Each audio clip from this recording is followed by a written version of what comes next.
So Marjorie Taylor Greene may be out of Congress, but she is not going quietly into the night. She recently gave a speech that got a lot of attention down in Texas at the Ron Paul Institute, talking about her fallout with Trump, spilling some of the details about the text messages that he sent her and saying that MAGA is, quote, dead. Let's take a listen to a bit of what she had to say. It was the most shocking thing when I sat in a conference meeting and I learned that the president didn't want to release the Epstein files. I was like, what? Yeah, come to find out, he was very much against it. So we kept on trying and kept on talking about it. And then the president told Mike Johnson, no, do not bring that resolution to the floor for a vote. He told the Rules Committee, and Johnson told the Rules Committee, no, you will not mark up any bill in the Rules Committee that will allow the Epstein files to be released. And the resistance built and built and built. He told Pam Bondi, don't release the Epstein files. He told everybody, don't release the Epstein files. Well, I'll never forget it. I was in my office in the Rayburn building, and I got a phone call from the president. And he was at the White House, and he wanted to talk to me about the discharge petition that I'd signed my name on. And he said, Marjorie, you're going to have to take your name off that discharge petition. We can't let, this is a hoax. We can't carry this. This is a hoax. It's a Democrat hoax. And we've got to just put this away and stop doing this. And he said, my friends are going to get hurt. He said his friends would get hurt if we released the Epstein files. And I've saved these text messages. I'd probably get put in jail if I released them publicly, but I saved them. Where Donald Trump proceeded to tell me that it was my fault and that I deserve it. If my son gets killed, I deserve it because I was a traitor to him.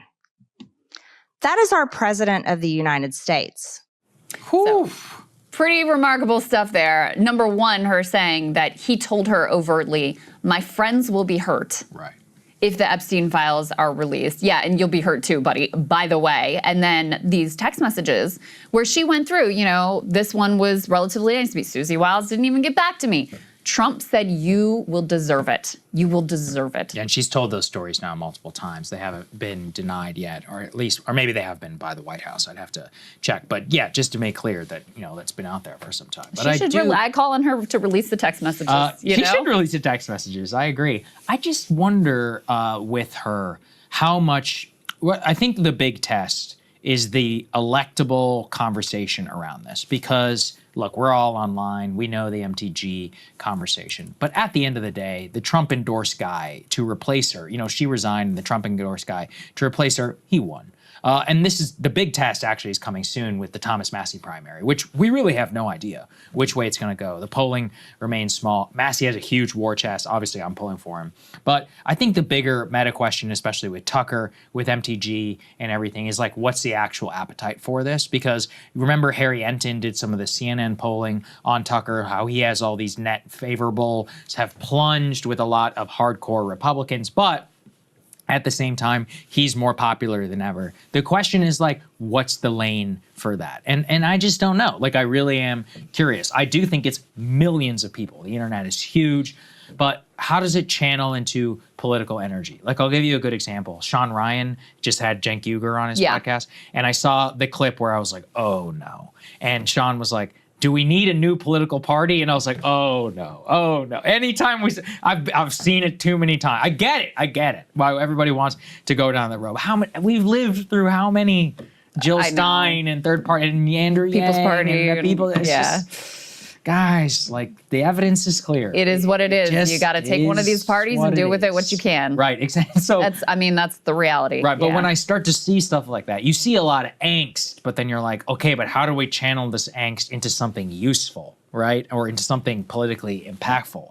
And I mean, obviously, you know, this is my job is the angst. I don't know about the channeling, but I mean, I'm an analyzer of the useful, and I haven't seen it yet. Here's what I'll say is I feel like there's sort of a mirror process of what was going on leading up to the 2024 election on the right, where you would have these individual people who would kind of drift to the right. And any one of them you could kind of write off, you know, like Naomi Wolf going on Steve Bannon's show all the time. Naomi Klein wrote a whole book about like the mirror world and her getting confused with Naomi Wolf. But she went from being this feminist to being this like hardcore right winger and anti-COVID vaccine activist and all this stuff. And she's going on War Room. You see, RFK Jr. is this longtime lefty environmentalist, et cetera. And he's now shifting over to the right. And you see these various influencers and sort of, high level people who are gradually kind of indulging in some of the right-wing language and showing up on these podcasts, becoming more and more amenable. Then next thing you know, you have MAGA as a whole thing and getting subsumed into the Trump coalition.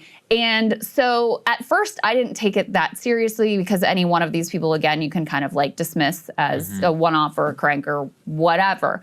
But when it all came together, it added up to something real. Yeah, it also added up to 51. Yeah, and it also added up to a public perception of this side, the Democratic side, is losing even some of their stalwart, longtime defenders to the right or to the Trump coalition. And so it created this sense of like where the vibe in the country was going. And it was enough that then Trump ends up getting elected. So I kind of feel like there's that reverse thing happening right now. We've got the Marjorie Taylor Greenes, she's not becoming a Democrat, but she spends pretty much all of her time trashing Trump, trashing MAGA, like being very aggressively critical of the side she used to be part of. You see, Tucker, who, again, not a Democrat, but being very critical of Trump. You can see, the Tim Dillons, the podcast bros, like any one of these, Sean Ryan, any one of these you could kind of dismiss, but when you add them all together, it does create this overwhelming sense of a backlash. And then, of course, you add to that just the reality of like how bad the situation was with Iran, gas pumps, disappointments on the Epstein files, et cetera. And it does create something real. So if it was just MTG, especially now that she's not in Congress, it's like, whatever. But especially because, and this is, again, goes to the Naomi Wolf comparison, Bannon loved to build her up as like she was an advisor to Al Gore. She was a feminist. I can't believe she's here agreeing with me now. There's kind of a similar dynamic with Marjorie where she talked about in the speech, she's like, I was the biggest Trump cheerleader. I was a Trump soldier. I spent millions of my own dollars going out and getting him elected. And now if I can see this and I can say this, just imagine how bad things have gotten. So that's why I think she's significant. That's actually very insightful. But see, this is where a real political leader is necessary. And when you were talking, I'm like, there's only one Democrat who could do that, Ro Khanna. Literally, that's it. He's the only person who at least has the foreknowledge, has the leadership on the Epstein issue, has the ability to go and to talk to any of these spaces, doesn't code as like a horrific shit lib, or like he doesn't code to me as a culture warrior, although I'm sure it's like polar opposite, right? But willing to go into various different spaces. Somebody like Gavin, I could not see that. No.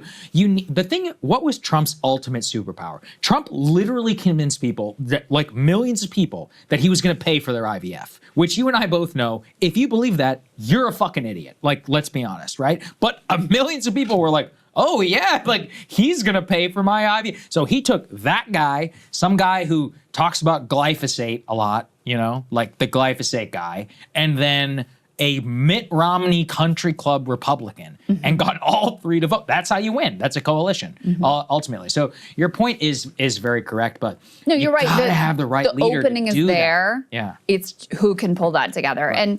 And, I do think that especially as the economic situation gets more dire, which sadly I think it's going to, even if the Iran war stopped today and the blockade ended, we're going to have months of dealing with the fallout and things are going to get worse before they can get better. And that's just the sad, horrifying reality that we're dealing with at this point. There is such a wide open lane for someone to come in and really care about that, like in a meaningful way, care about that. And there's also a wide open lane for someone with a clear message on AI, which is becoming a deeply disturbing and important issue to people, and I think is only going to rise in importance as the impacts continue to be felt, both locally in the community in terms of the societal fallout. It's all there for the taking, but you're right. It requires you need a real leader. Someone who is a leader, who has courage, who says things that make sense, who is broadly appealing to a wide swath of people, doesn't just code as being of this faction or of that faction. And so, that is going to be the question mark of whether there's anyone that actually pulls that off. I wish I had confidence it would go that direction, but I don't see it. I hope so. Like, I really do, for the good of the nation, because ultimately political entrepreneurship, which is ultimately what a lot of people thought Trump was doing in 2024, is melding, destroying like old barriers, bringing people into a coalition, setting a new political and majority paradigm, because ultimately that's what it's all about. But it's a tough order. The reason why it doesn't happen is because it's hard and it takes like genuine skill. And then you see somebody who could have done it and then squander it within 6 months, and then put the nail in the coffin with the war. It was shocking. It really was to see. So I don't know. Maybe